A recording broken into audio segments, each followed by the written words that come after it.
Baltimore Ravens just released Diontae Johnson. This drama-filled saga is finally over. Where could he go next? Why did they wait to cut him? All that and more in today's episode of the Flock Rundown. Ravens Flock. The Flock Rundown is the place to be.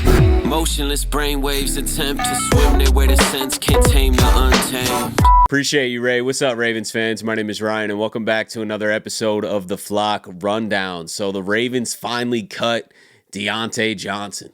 Kind of weird timing, right the day before the game.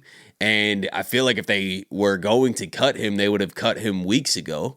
But they obviously either were trying to work things out and keep him on the roster to either help them or get them a comp pick or avoid him going to another contender, which is all on the table now. We're not getting a comp pick at all now, so definitely a bad trade at the end of the day. I mean, I don't think it's a bad trade to go take. I'm not beating EDC up for this. I mean, it was a genius trade at the time, right? Like, we gave up nothing but swapping a late round 6th and 7th round pick to get Diontae Johnson. I mean, it was a great trade, but how this played out was awful. So now we're not getting a comp pick. We lose him. He's about to go play a role for a team. I don't know what type of involvement he's going to have, if he's going to play a crucial role for a team or not. Maybe teams are skeptical to even sign him after him refusing to go in the game for us. I mean, the Ravens are a stable organization. Other organizations do look at the Ravens and kind of be like, oh, he didn't work out there. Like, things aren't going well, like what's really up? But every team will have a chance to get Diontae Johnson on waivers. That's Monday at 4 o'clock Eastern. There's a waiver order, and every team will have a chance to get him. So he might not get to choose his next destination if he gets claimed on waivers. If he clears waivers, then I almost guarantee he's going to sign with a contender if somebody's willing to go give him a contract for the rest of the year. So on one hand, I'm glad this whole situation's over, right? But I also feel like we got screwed in this whole ordeal. We don't get a depth piece at wide receiver, and we'll talk about this in a second, but we are pretty banged up at wide receiver heading into this Steelers game tomorrow, and we could use some depth, especially a guy as talented as Diontae Johnson. But whatever, he's off the roster. I'm just saying I feel like we got a little screwed in this situation, not really from a draft pick, but we dealt with all the drama, right? Like, we're taking on all this heat. We got to suspend him, these public announcements, and, he's excused from team activities, and then now he's released. We get no benefit really at all. I mean, we had him for a few weeks. He barely played. Now he's gone. We don't get a comp pick, and he's probably about to go help out a contending team that we're going to have to face in the playoffs. This guy could run to the Bills or Chiefs, and then we got to defend him in a couple weeks. I can't wait, actually. I hope that does happen, man. Diontae Johnson just became like one of my least favorite players in the entire league. After refusing to go in the game and then just doing the Ravens as dirty as he did, I mean, this is true Steeler fashion. I feel like this guy is like working for the other side still or something. I mean, I just can't believe how this played out. It's unbelievable. The Ravens don't have a history of like player issues like this. So for this to come up and him refuse to go in the game, and then I wish I knew more behind the scenes of exactly what was being said, because I feel like they were not trying to cut him.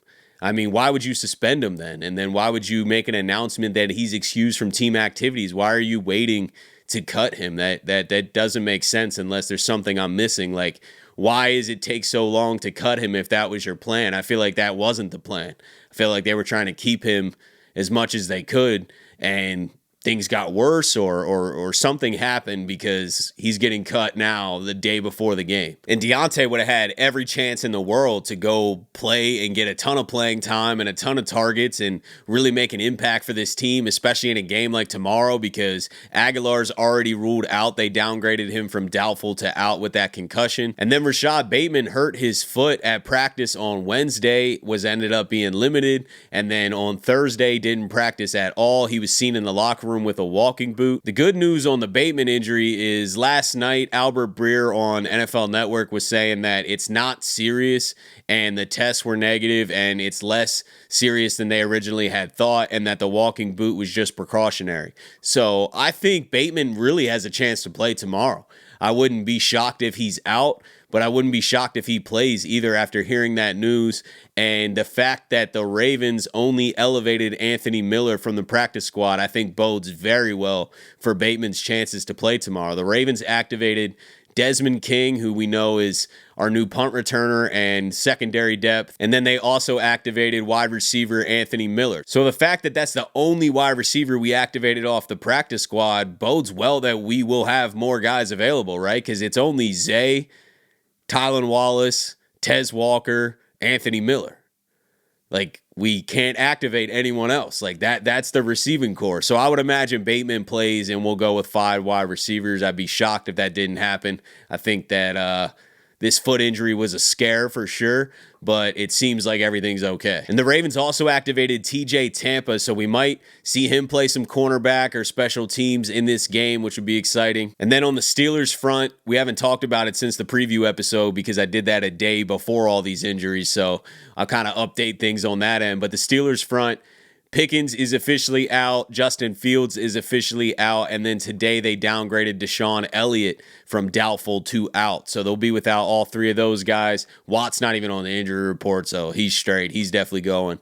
But that's big losses for Pittsburgh on both sides of the ball. Deshaun Elliott is a big loss in that secondary. And then on offense, we know George Pickens is a big loss. I really don't see how the Steelers are going to consistently move the ball in this game without George Pickens. So we'll see the official inactives an hour and a half or so before game time, but that's who we know is out right now for both sides. And I really think Bateman's going to play because I would just be shocked if we go into this game with only 4 wide receivers. But huge game tomorrow, division on the line. We got to show up, man. We need this win. I got the preview episode out yesterday with Coach Evans, so make sure you go check that out. For some reason, the preview episodes just never get any push in YouTube search, man. The views are substantially lower on every single preview episode. It's kind of weird, but if you haven't seen that or you're interested in that, that came out yesterday. It'll be the video before this one, so make sure you go check that out. Show some love. I appreciate it. And I'll have the post-game thoughts episode right after the game tomorrow, so look out for that.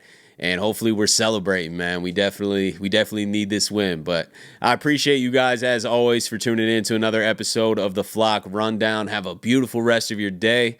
Go Ravens. And I'll let the greatest linebacker in the history of the game take us out. Ravens Flock. The Flock Rundown is the place to be. My man Ryan has been a lifelong Ravens fan since he was born. The Flock Rundown. Nothing gets better than waking up and wondering how high we can fly.